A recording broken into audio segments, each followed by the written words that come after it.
On vous souhaite la bienvenue pour cette édition 2024 du Forum sur la gouvernance de l'Internet. On vous remercie de votre présence. On salue toutes celles et ceux qui nous regardent en ce moment en live sur le site igf-france.fr/live. Je voudrais remercier avant d'ouvrir ce forum tous les partenaires. Ils sont très nombreux comme chaque année. L'AFNIC, la fondation AFNIC et réussir-en.fr, l'ARCEP, l'Internet Society, Google, Cap Digital, CFS+, le Conseil national du numérique, le DIM Sciences du texte et connaissances nouvelles de la région Île-de-France, l'ICANN, l'IREST, NSPulse, Renaissance numérique et les universités Sorbonne, Paris-Nord et Sorbonne Nouvelle. On va débuter avant d'ouvrir ce forum et par la plénière avec Sébastien Bacholet et Florence Gobet qui nous accueillent aujourd'hui, directrice générale de ce campus Fonderie de l'Image. Bienvenue à tous les deux, la parole est à vous. Bon, Sébastien m'a donné la parole en premier. Donc, bonjour, je suis donc Florence Gobet. Bienvenue au campus Fonderie de l'Image. On est ravis d'accueillir une journée qui va être riche en échanges, partage, vision. Le campus, c'est un lieu de formation, d'expérimentation, d'innovation. On existe depuis 30 ans, un peu plus de 30 ans. Je pense que vous ne nous connaissez pas forcément. Il y a plus de 30 ans, cette école, qui a un statut 100% associatif, s'est créée sur un projet fondateur qui est toujours d'actualité, qui est l'insertion professionnelle et sociale sur les métiers créatifs, essentiellement par la voie de l'apprentissage, et sur le rayonnement des arts visuels auprès du plus grand nombre.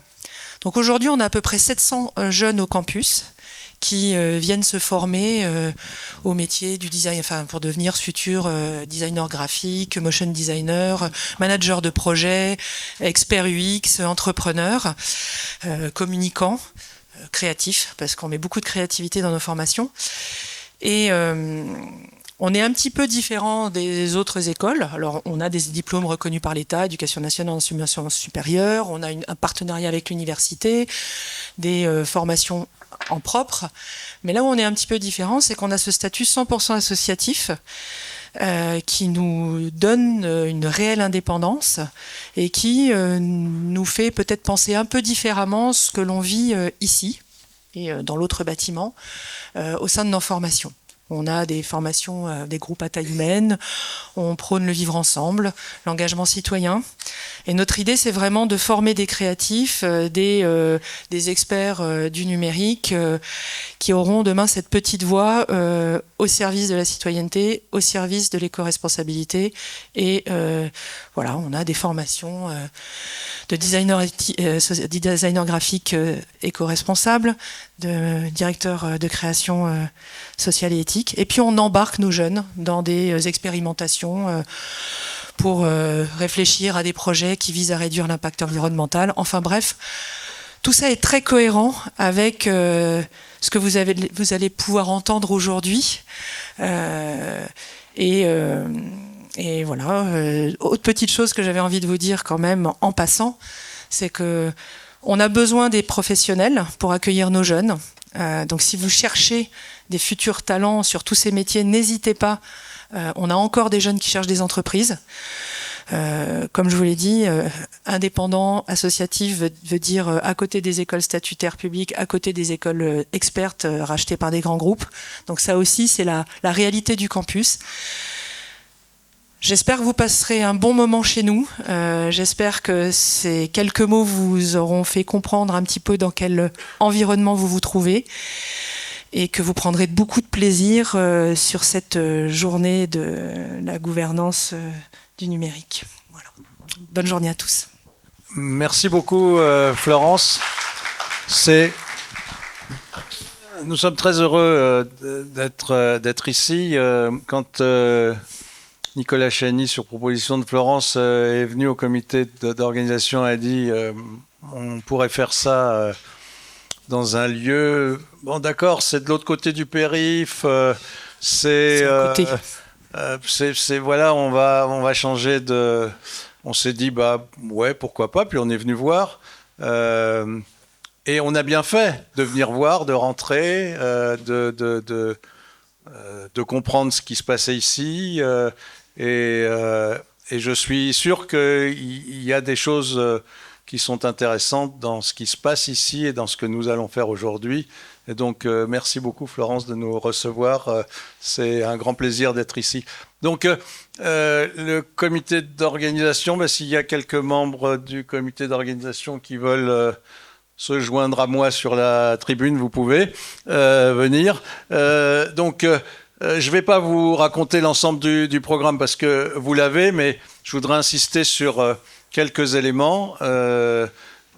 C'est toujours compliqué d'organiser tout un programme pour qu'il y ait des choses qui intéressent les uns et les autres. Et puis, il nous semble toujours important aussi d'avoir un certain nombre de personnalités qui viennent nous parler de sujets qui peuvent être soit très pointus, soit très larges et qui sont importants pour nous.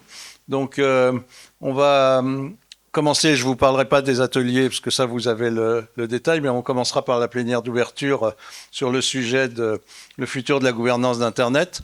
Et je voudrais dire qu'on ne fait pas ça seulement une fois par an.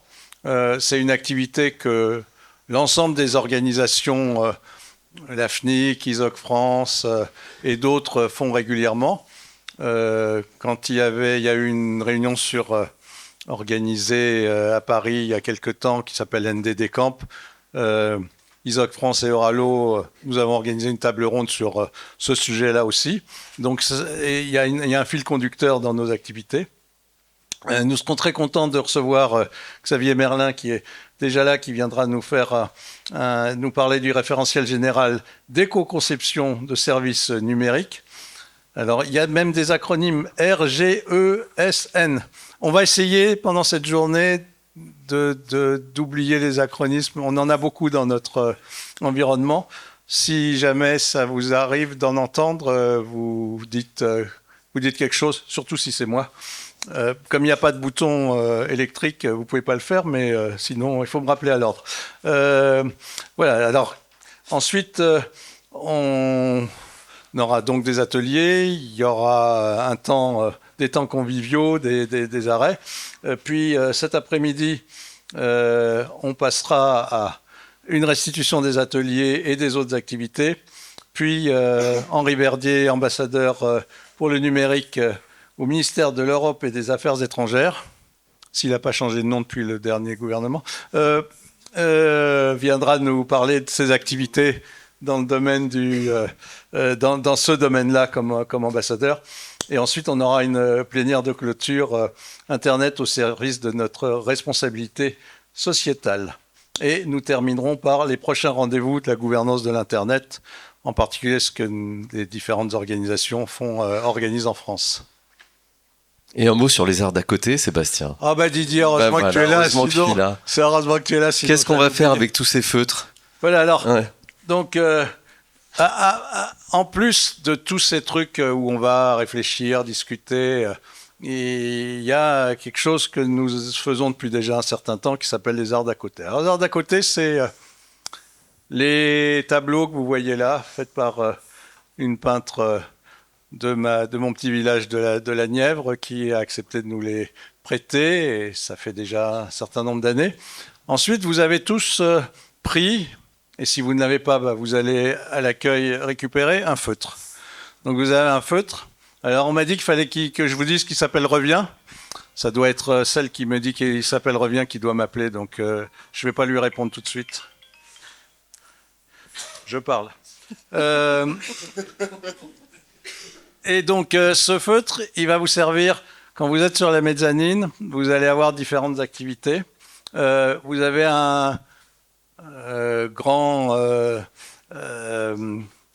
sur une table du papier blanc où il y a déjà des petites choses décrites. Vous pouvez dessiner, vous pouvez écrire d'autres choses, vous pouvez continuer ce qui a déjà commencé à être écrit.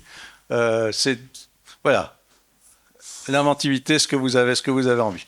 Et puis vous aurez aussi, c'est pas encore installé, sur différentes tables, on a posé des questions à l'IA. Et on lui a demandé quelque chose, et ce que vous verrez, c'est la réponse.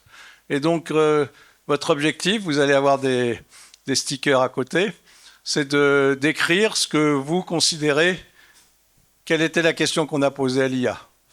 pour essayer de voir si on peut faire le sens inverse et si l'intelligence collective est plus forte que l'intelligence artificielle.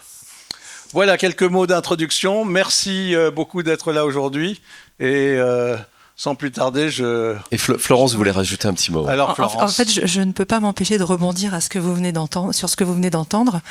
Ça rend encore plus cohérent l'accueil de ce forum au campus. Puisque ce que vous venez d'entendre, c'est à la fois une immersion dans des choses très concrètes, matérielles, avec le stylo, le crayon, ce que vous avez sur les murs, et aussi tous les enjeux de nos métiers créatifs avec l'intelligence artificielle. Donc c'est vraiment, là, vous êtes dans l'environnement du campus Fonderie-Numage. J'ai envie même de dire que vous allez, par le forum, vivre un petit peu ce que vivent nos apprenants ici. Sur les murs, il y a aussi des travaux, des réalisations de nos étudiants, donc pendant les pauses, n'hésitez pas à les regarder. Mais c'est ça nos enjeux, la créativité, elle est aussi chahutée par ces innovations, l'intelligence artificielle, même si on sait que l'intelligence artificielle n'est rien sans l'intelligence humaine. Voilà. Merci beaucoup Florence pour cette conclusion. Merci Sébastien. Vous pouvez les applaudir et je demande à Gabriel Bran-Lopez de venir me rejoindre sur scène maintenant de Fusion Jeunesse, puisque Sébastien l'a dit, il y aura pas mal d'ateliers aujourd'hui, notamment l'hackathon et l'idéathon sur l'intelligence artificielle. Gabriel va nous en parler. Ce sont des ateliers co-organisés par Fusion Jeunesse et le Conseil national du numérique et le FGI France, avec le soutien de l'ambassadeur pour le numérique, des travaux qui s'inscrivent dans le cadre de la préparation du sommet pour l'action sur l'intelligence artificielle. Tout est dit, tout est dit. Non, merci pour l'invitation. On est très content d'être là. Donc, je suis Gabriel Bran-Lopez, le président fondateur de Fusion Jeunesse. Fusion Jeunesse, c'est une organisation franco-québécoise. Je pense que vous entendez mon accent, mais j'habite en France depuis quelques années. Et Fusion travaille en éducation. Fusion est soutenue par l'État français dans le cadre de France 2030 pour étendre les programmes grâce à leur dispositif innovation dans la forme scolaire, et donc on est là pour innover. Et Fusion travaille dans les écoles, dans les collèges, dans les lycées et avec l'enseignement supérieur pour proposer des programmes d'apprentissage expérientiel. Et ces programmes sont multisectoriels. Il y en a en art, en design, en entrepreneuriat et dans le numérique, bien sûr. On a de la création de jeux vidéo, de la robotique et bien sûr de l'intelligence artificielle qu'on a créée en 2018, où les jeunes vont littéralement proposer des solutions d'IA, que ce soit de reconnaissance faciale ou vocale, pour trouver une solution à un enjeu sociétal. Et donc aujourd'hui, en effet, nous allons proposer 2 activités. J'ai l'équipe française et québécoise, d'ailleurs, un collaborateur québécois qui a atterri hier pour, pour les ateliers. Donc il y aura 2 ateliers, un hackathon. L'hackathon va être très spécial. Bien, les 2 activités sont très spéciales, mais l'hackathon va être axé sur les liens entre l'IA et la santé. Brun Taban, qui est un jeune qui est juste là, Brun Taban était il y a quelques années lycéen. Aujourd'hui, il est dans une école d'ingénieur. Et quand il était au lycée, il a créé avec nous un projet qui s'appelle Santel. C'est un projet qui utilise l'IA, bien sûr, pour venir soutenir les urgences. Donc, Taban en parlera plus tard, mais apparemment, il y a plus de 2000 vies qui sont perdues tous les ans en raison de la priorisation des appels quand on parle d'urgence. Et donc, Taban a proposé une solution. Et donc, pendant le hackathon, nous allons challenger son idée. Il va bien sûr nous inspirer et on espère tirer l'idée à droite et à gauche pour pouvoir la perfectionner et la propulser. Donc ça, ce sera le hackathon ce matin. Ensuite, cet après-midi, nous aurons un idéathon. Donc là, vraiment, les participants, et je tiens vraiment à souligner la présence d'étudiants franciliens. Je pense que vous êtes là. Hein, voilà, bonjour aux étudiants franciliens. On a des étudiants du Grand Est qui arrivent. Le trajet a été long, mais ils vont arriver sous peu.